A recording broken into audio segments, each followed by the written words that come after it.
Good afternoon, everybody. Thank you so much for joining us.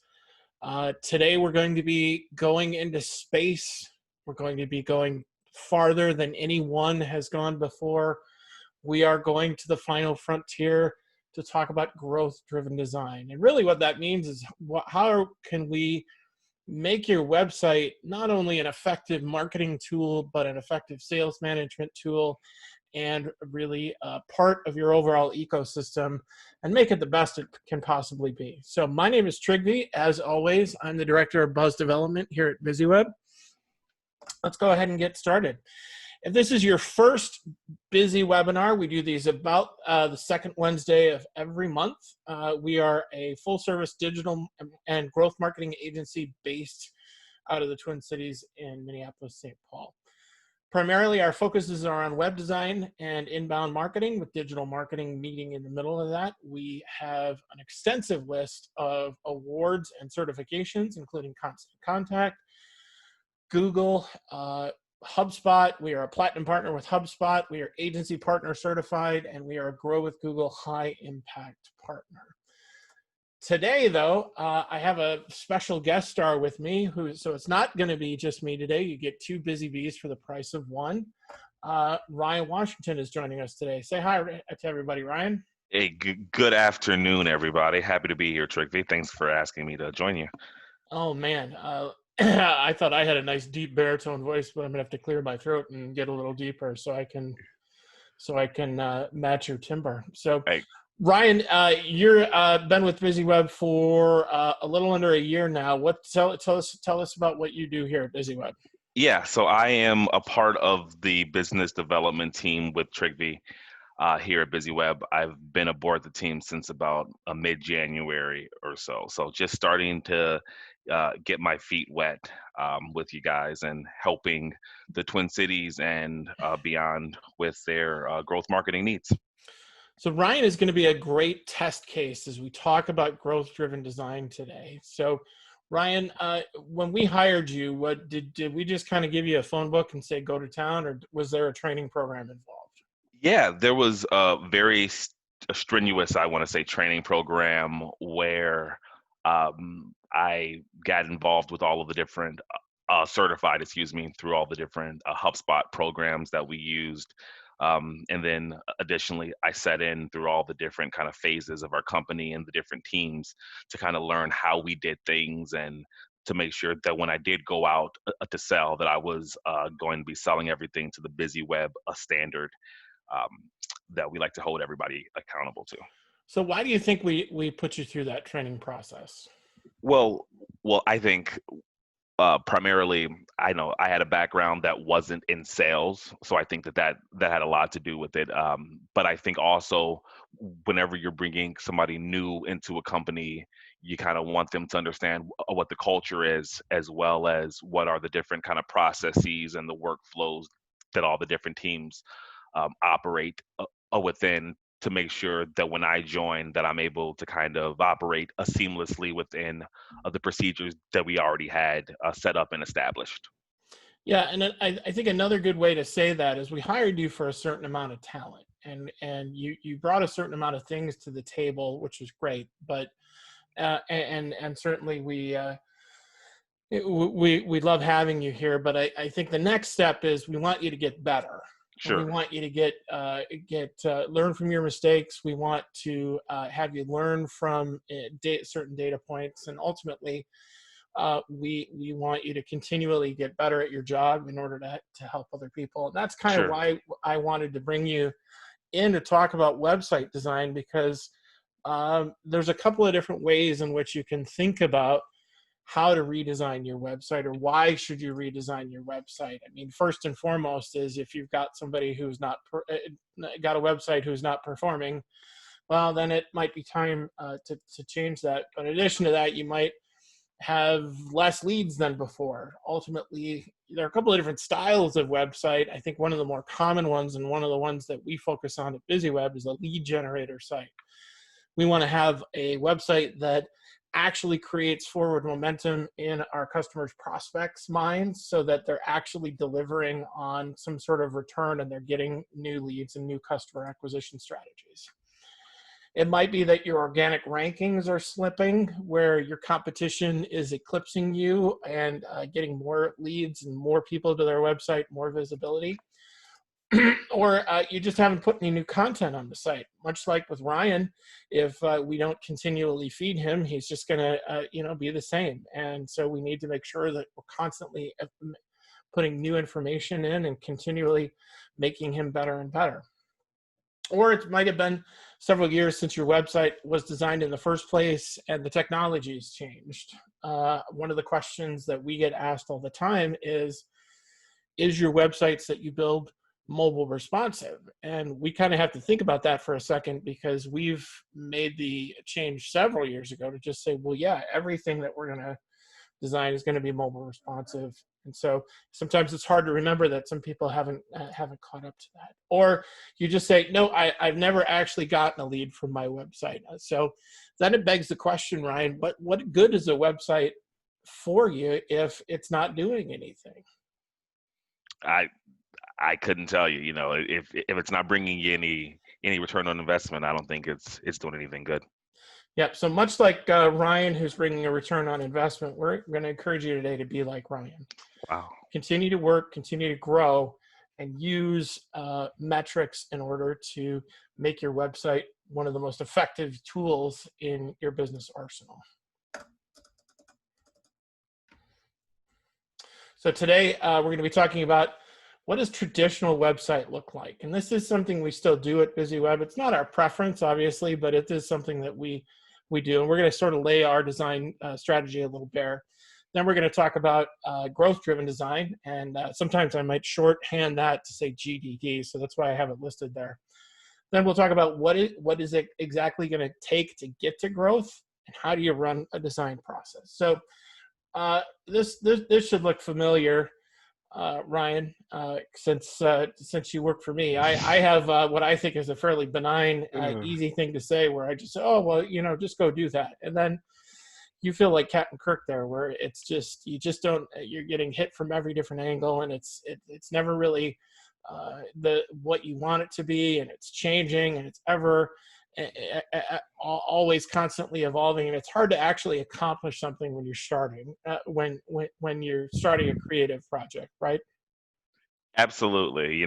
They say one man's clarity is another man's confusion. So and we talked about this yesterday, because you had a phone call with somebody who had a website where we didn't think it looked very good, but they thought it looked great. Yeah. I think I called when I pulled up the website. It seemed like the text kind of read right to left, and it was split in half with a picture, and it looked kind of wonky. And they said, nope, that's exactly what we're going for. Yeah. So sometimes people have an idea of what they want. They want to go with it, but when you use aesthetic type scenario discussions where you're saying, well, just make it good or make it cool. What I think is cool is completely different than what Ryan thinks is cool, which is completely different with what you might think is cool. So instead, you try and come up with a certain specific lexicon of things. So you start with about a 6-month design cycle. And part of that is making sure that your design team, your production team, and what you want is actually on the same page. And then you don't really have a strategy about what pages are going to drive the traffic, but you know that you have a story to tell, and you want to make sure that you're telling all of it for every possible different variety of how the story gets told.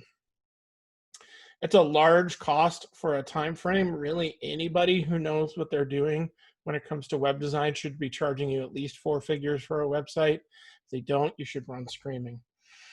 And it's also a big job for you. Even though you're hiring somebody to do the work for you and ostensibly become the expert, you still have to do approvals. You have to create content or approve content. You have to work with them to come up with the right imagery for them. And then once you launch it, you don't really deal with it at that point. A lot of times you're just so frustrated, you just don't even want to think about it. So it's out there and you're getting compliments and you're kind of like, yeah, great. But you kind of leave it for a while. So you do get an uptick in rankings just after launch, but that's just about that. And the reason here is because web design on the whole, it doesn't really make a good business sense anymore with the constantly reiterative world that we live in. Ryan, do you want to talk a little bit about this? Yeah, kind of piggybacking off of what you're saying. Any halfway decent website is gonna cost you lots of money upfront, and so whether that is $15,000 or somewhere around that, you're gonna have to put half of that money down right when you're signing up, and the resources that it takes as you're building out the website, where you're going to have the strategy meetings, the content creation, the approval of the different imagery and the architecture. All of that stuff takes time out of the business owner's schedule, and so that's obviously something that's very, very difficult.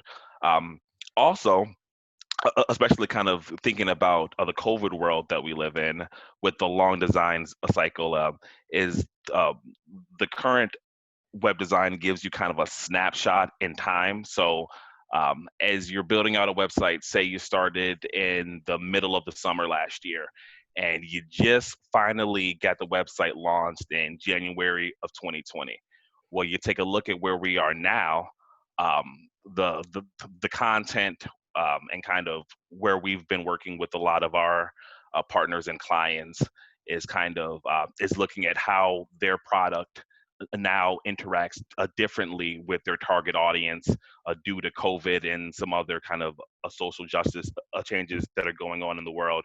And somebody that just kind of launched a website that they had been working on in the middle of last year, will you flash a forward 5-6 months later, and it's already static, it's already aged, and you don't have the flexibility to make the changes that you want.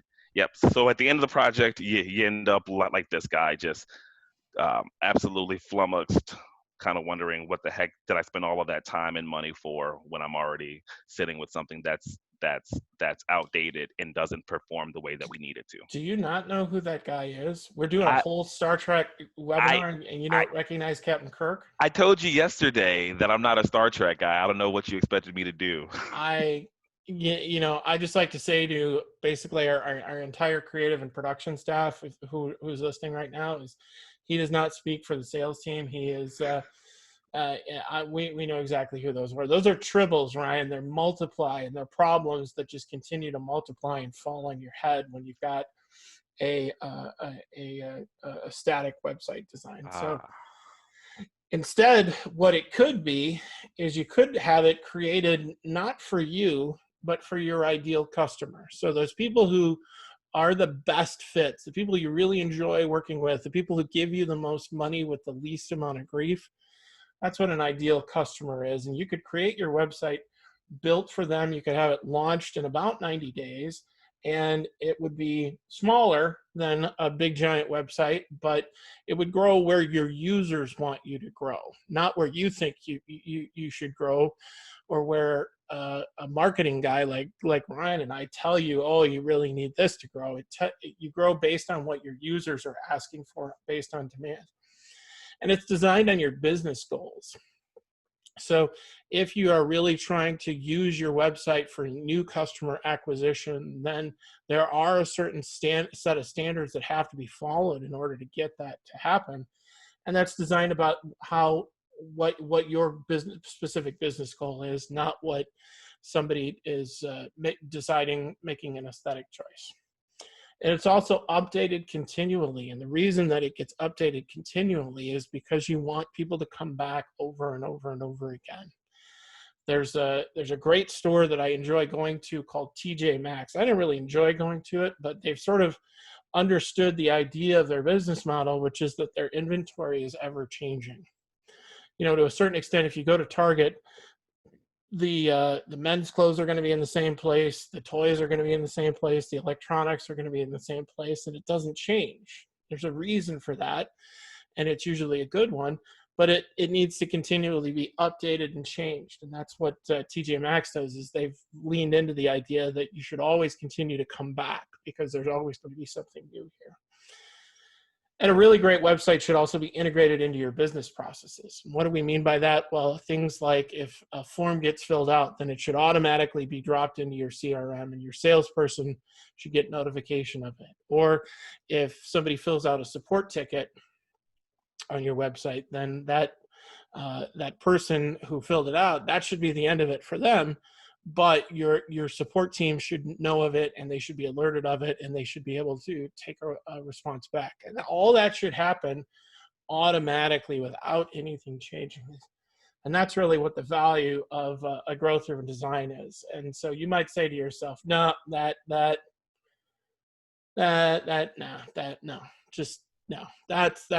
silly talk, right, Ryan? That's just, there's no way that can actually happen. That's how I've heard a lot of people describe it, that it's a fairy tale.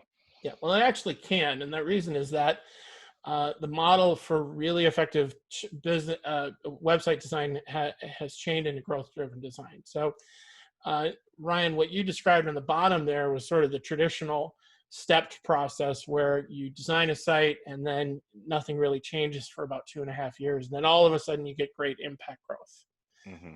Because you launched a new site, and then you run it out for another 2.5 years, and then you not much changes, but then you get another big impact growth because you've changed your site again. Mm-hmm. Well, in a growth-driven design model, we take more of a staircase approach where we're continually getting better, bit by bit, quicker. So you can see there's a faster launch, and the challenges are minimized because we're really only doing the things we have to do right now. And as things grow and as demand grows, then little things get added and things get better. The really great value proposition, and the 2 words that I love to leave people with and thinking about, is your website is a continuous improvement process. Much like Ryan at BizzyWeb, he's not standing on his laurels. He's always trying to get better. He's always trying to learn more. He's always trying to figure out new ways in which he could connect with customers and prospects in a positive way and on their time frame and on their terms in order to be helpful. In addition to that, a really good GDD website integrates both with marketing and sales so that everything is driven by those 2 teams working together. So how do we do that? Well, it starts with how to get to getting to growth. So Ryan, what is a buyer's journey, and how does it work? I've got a messy graphic here up on screen, but can you walk us through it? Yeah, so the buyer's journey is kind of the journey that a visitor to the website takes. And what you're looking at is you're looking at the actionable data that kind of talks about how long they spend on your website, and kind of a learning of what your customers' behavior is on the website, to make sure that you are solidifying all of those areas where maybe you're finding, hey, when they get to this part, they're dropping off. So making sure that you're educating the buyer about your business, and making sure that you're providing kind of helpful information to them on the website that kind of moves them through of the buyer and the selling journey is there with you. I think what's really interesting about this this diagram that we have on here is that there's all sorts of different sort of tactics of what we're talking about. You know, things like online ads, social media, a website, e-commerce, frequently asked questions, newsletters, blogs, all these different things that a lot of people get sold on a regular basis. Oh, you got to have this, Ryan. It's the most important thing you can ever do. But they come into play at different points of a buyer's journey, because what a buyer needs to hear changes as they move themselves through the journey. So when I start in the awareness stage, I might not even understand that I have a problem that needs to be solved. So understanding, or I might understand that I have a problem, but I don't know how to solve it. And that's when I go looking for solutions. And that's the consideration phase, which is what could solve my problem? And then when I purchase, then that becomes a decision-making process. And I say, okay, I'm going to buy from Ryan. That's great. And what then? Well, almost immediately I have problems, and that's where frequently asked questions and the knowledge base comes into play. So the value proposition when we're talking about growing is understanding that your customers are going to take a monster zigzag line from not knowing you to buying from you and becoming a raving fan. So when you follow their journey through the sale, that involves a whole lot of different things and understanding what that actually looks like. In order to do that, you need a lot of traffic and you need a lot more data. So how do we get more data? How do we really navigate to growth? So since Ryan, the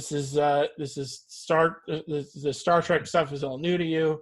This is the end of the one of the best Star Trek movies, which is The Undiscovered Country. And so Kirk says, second star to the right and straight on till morning. Are you? Let's test how smart you are. Do you remember what that's actually from before that Star Trek movie? I don't know if we're testing about how smart I am. I think we might be testing how dated I am, and I fail on both accounts. Got it. Well, either way, that's how you get to Neverland.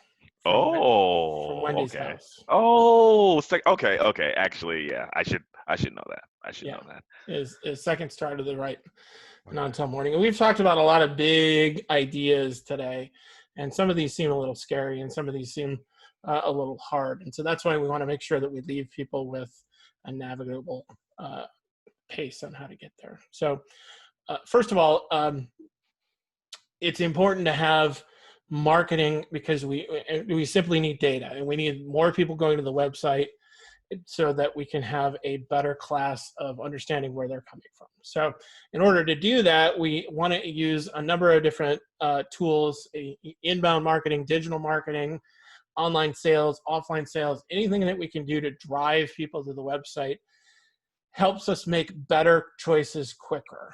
And so any growth-driven design project really needs to have a good concerted effort when it comes to digital marketing strategies as well. So in order to do that, you need to optimize your calls to action, make sure that everything is optimized in terms of search engine optimization, making sure people are actually getting engaged in the process. But as you can see with that blue line there, Ryan, is that the impact line goes up quicker the more data we have, which is really an incredibly valuable piece. Sure. So how do we start this? Ryan, do you want to, how do you start a growth-driven design process? Well, any kind of a process like this where you're gonna need data, you're gonna want to start to set out some goals for yourself and for the website that you're gonna want to meet. And so one of the first things that you want to make sure that your goals for the website are specific. So something that is, targeted towards an actual tangible goal that you're looking to meet. You want to make sure that that goal is measurable. So like a specific goal, that would be something like, instead of saying, I want to grow my website traffic, is I want to grow my website traffic by 15%. Exactly. Got it. Okay. Exactly. I'm sorry, you were on measurable next. Yeah. So the next thing that you want to make sure is you want to make sure that your goals are measurable. And by that, you're saying that that again, that is something that you can actually measure. So you're not saying I want to grow and just grow. You're saying I want to grow by X, Y, and Z, and then making sure that you have the mechanisms in place to actually track what that growth was, to see if you met your goals. Okay. Okay. Once we make our SMART goal for our website, we've done specific, measurable, and achievable, and then realistic and timely. So, yeah. Here at BizzyWeb, we love our acronyms, and that's certainly a good one. But ultimately, what, if I understand correctly, Ryan, if I heard you correctly, really what we're just trying to do is make a realistic goal. Absolutely. You want to be a realistic goal that you are able to actually track with hard, tangible data to track whether or not you're meeting those. And if I want a realistic goal, I can be aggressive in that, right? I don't have to, it can still be worthy of pursuit, right? But something like quadrupling your business, that's not, unless you only have one customer, that's probably not realistic.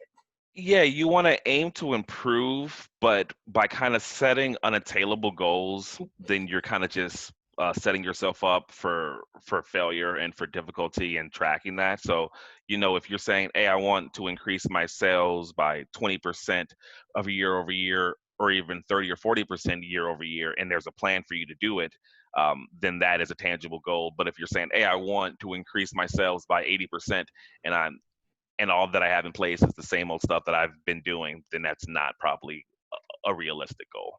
Gotcha. So it's important, I think, to talk about how marketing has changed really in the last 10 years. So what we have on the left here is the traditional sales funnel. So this is something they teach in the first day of business school, and everybody's recognizing it. Everybody understands what it is. So marketing will help you prospect, get people who are interested, then that gets turned over to the sales department. They synthesize those people down into customers. It's pretty basic. It's been there forever. It's something that, everybody's familiar with. But that's not really the case anymore, is it, Ryan? No, sir, it's not. The kind of new way to think about everything is the flywheel process.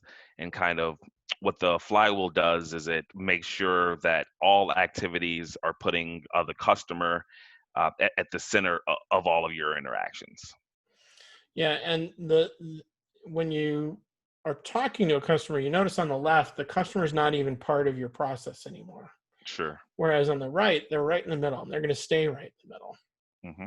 And that's because how you talk to somebody in a marketing stage, which is another way to say it is the attract stage, is Hmm. just as important as how you sell to them. And how you sell to them is just as important as how you service the client and how you deliver on your promise. So anything that's customer facing is now flat because it really gives you a great opportunity to grow and deepen that relationship if you are using the techniques of realizing that any customer-centered strategy is going to help give you an opportunity to really wow the client. And so the three things together, the marketing, the sales, and the delivery, which we renamed Attract, Engage, and Delight, now help spin with the client as the center.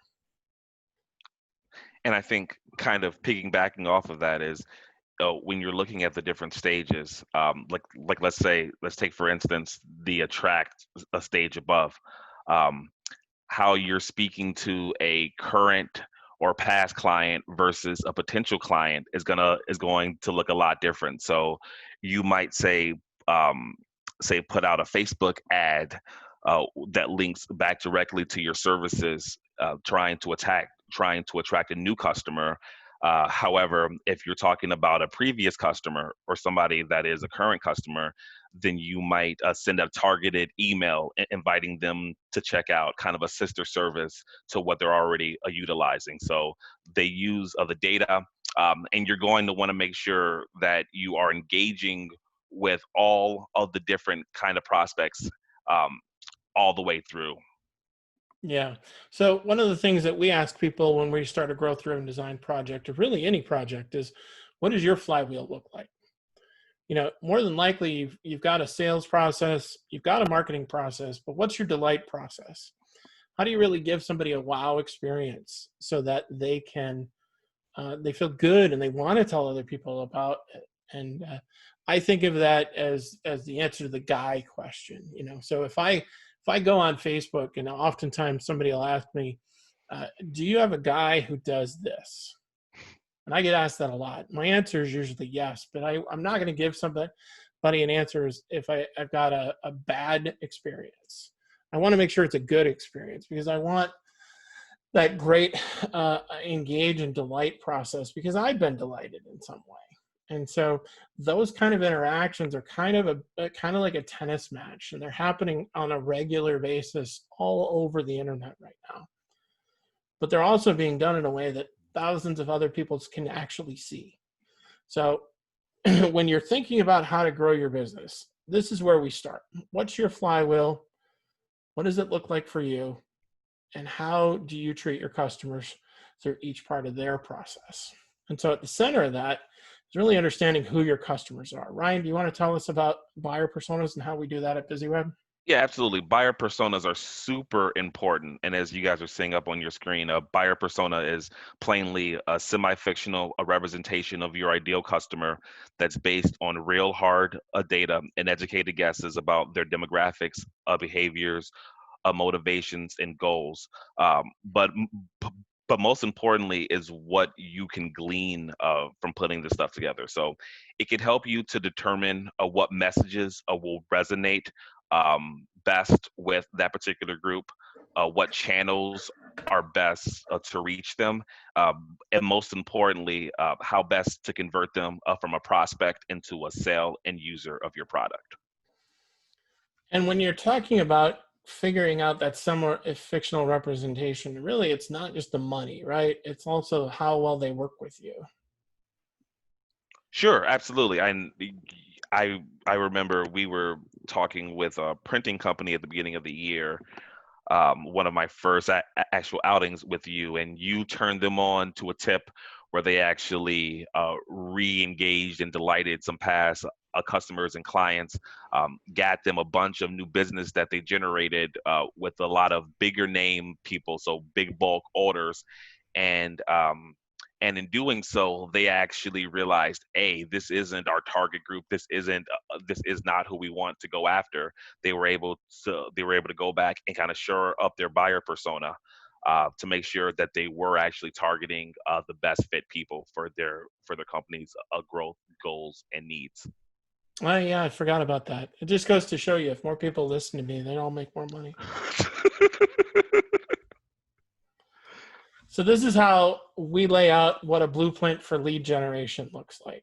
So the 4 stages of selling really are attract, convert, close, and delight.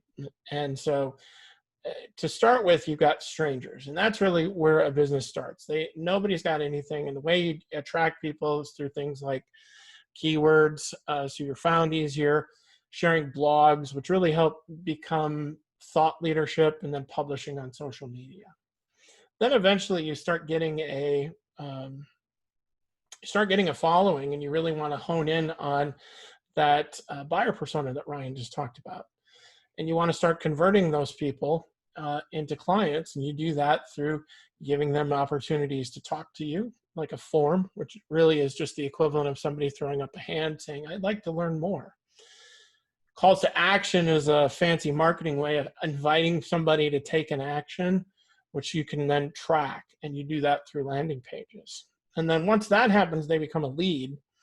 Then your next responsibility is to close them. You do that through sharing workflows, sharing email, and tracking all that information in a CRM.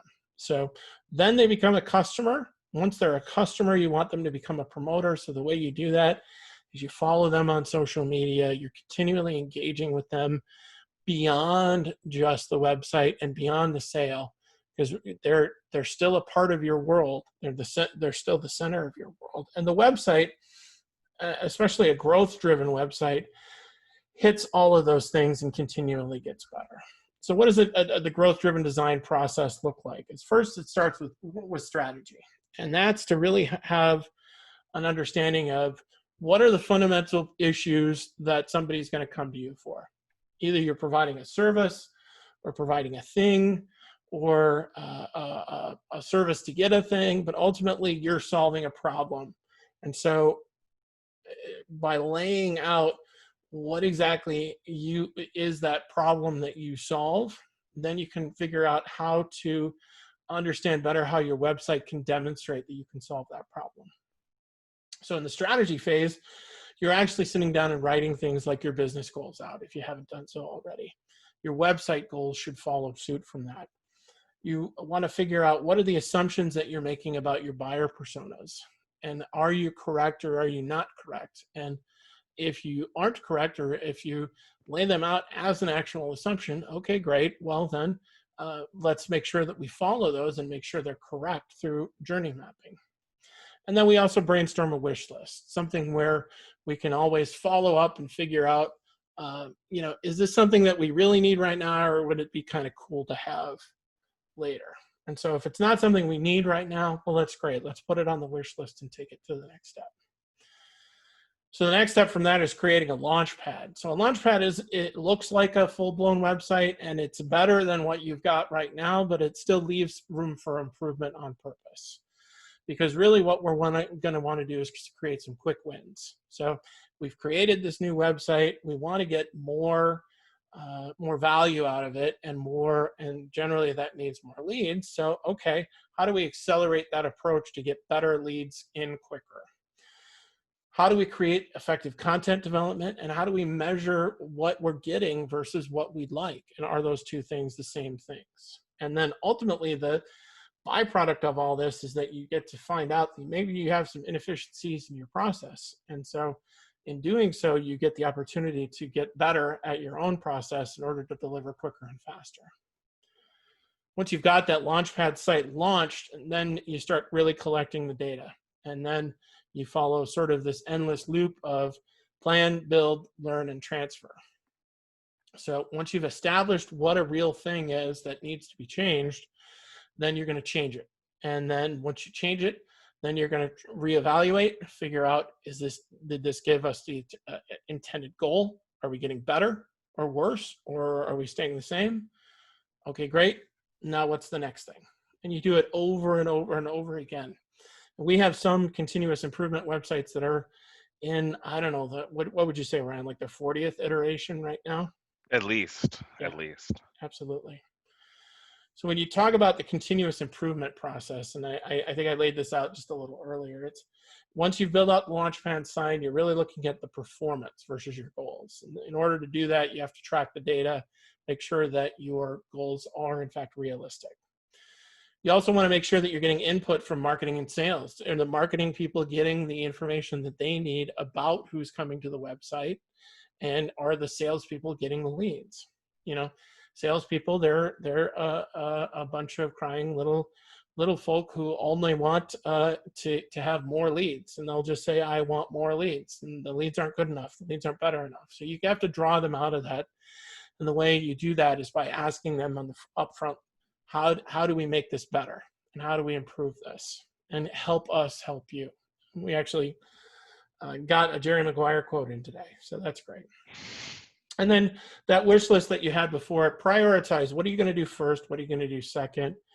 And based on a value proposition from sales and marketing too. So they know where their stuff is in the process of being built, and they know how it's a priority in the rest of the process as well. So once you do that, then you get some action items that you want to improve and those typically fall into about 4 different categories. Is number one, you want to either boost conversion. There are a couple of choices that you can make there, or improve the user experience. So if they're just coming and they're leaving quickly, well, that's probably because they're just trying to get your phone number and then call you, because they're not having their questions answered. So how can you make the experience better? Are you getting more people on mobile than you're getting on anything else? How can you make the navigation clearer? Stuff like that. And then third, is it personalized enough to the user? So if you're asking for a CTA, is that something where you can club them over the head and say, I want money right now, sign up here and give me your credit card? Well, if you're buying an $8 ice cube tray, then, maybe, but to have a long-term business relationship, probably not. So you want to make sure that the CTAs are getting used.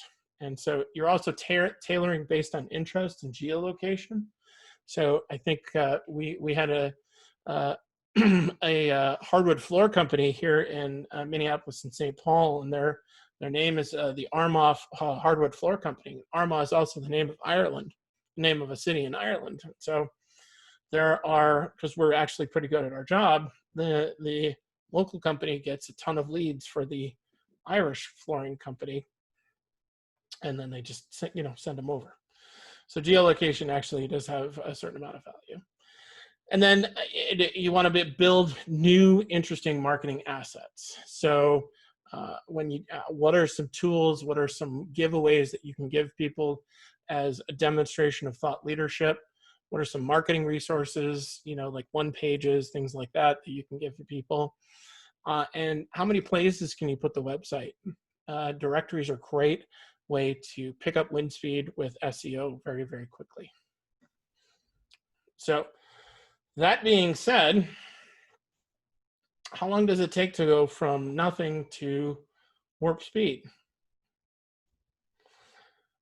So here's what a sample timeline looks like. So in an ideal world, and of course this is highly fictionalized because we're talking about Star Trek today, but for the most part, we've got this down to about a 90-day start to finish before we can launch a website. So the first 30 days is strategy, where we're answering all those questions about what does our ideal customer look like, what do we need to tell them, how do we need to tell them things, and in what manner do they need to be told those things. And then we build the thing. The thing isn't perfect, but it's better than what we've got.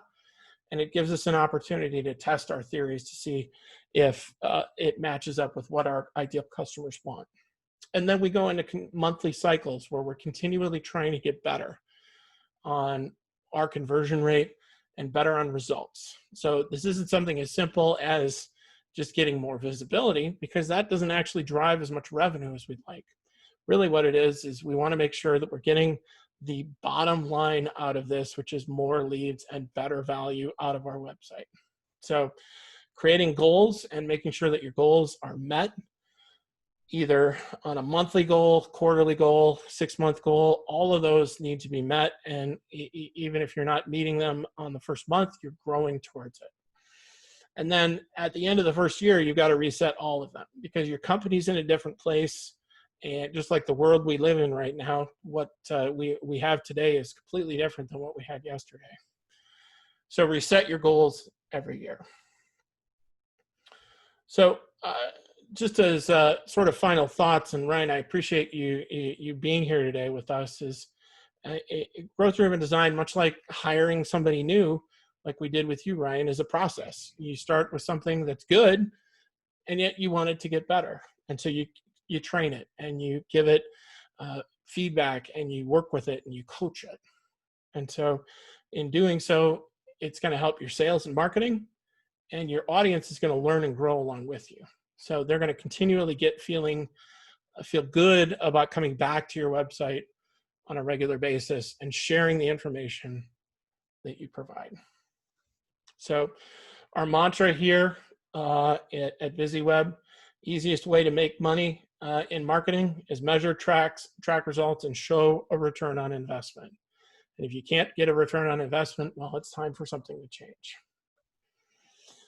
So finally, as Jerry Springer's final thought, we want to make sure that you live long and prosper. Can you do that hand thing, Ryan?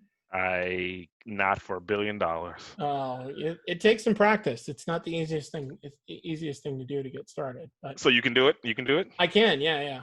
You're gonna have to show me after this. You're gonna have to prove it. Yeah. Okay. I will.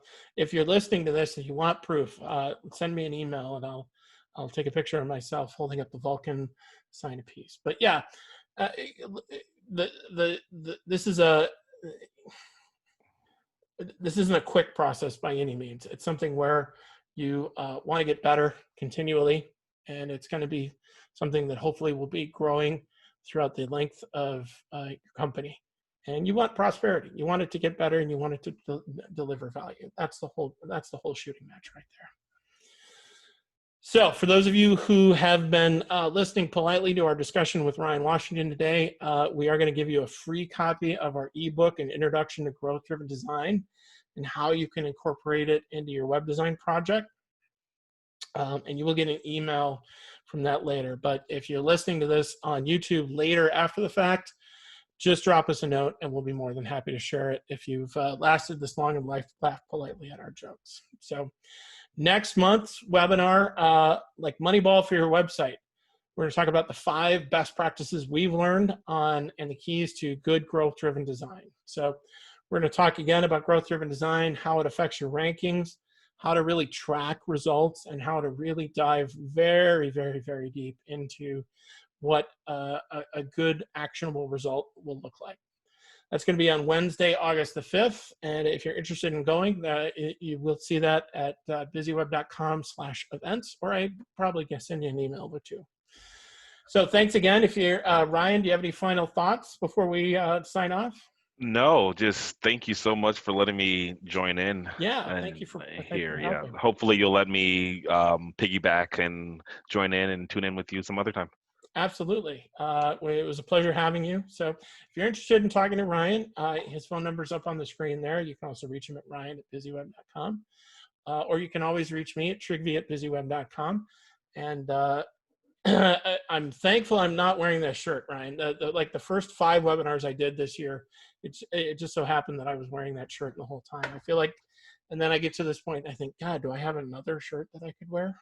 I've seen that shirt a lot, Trigby. Yeah, I I've know. seen I I've gotta seen get it a more lot. shirts. So thanks everybody for joining us. Have a safe month of July, wherever you might be. And if you need some help on anything in growing your business, we'd love to talk to you. Thanks again. We'll see you next time at the next Bizzy Web.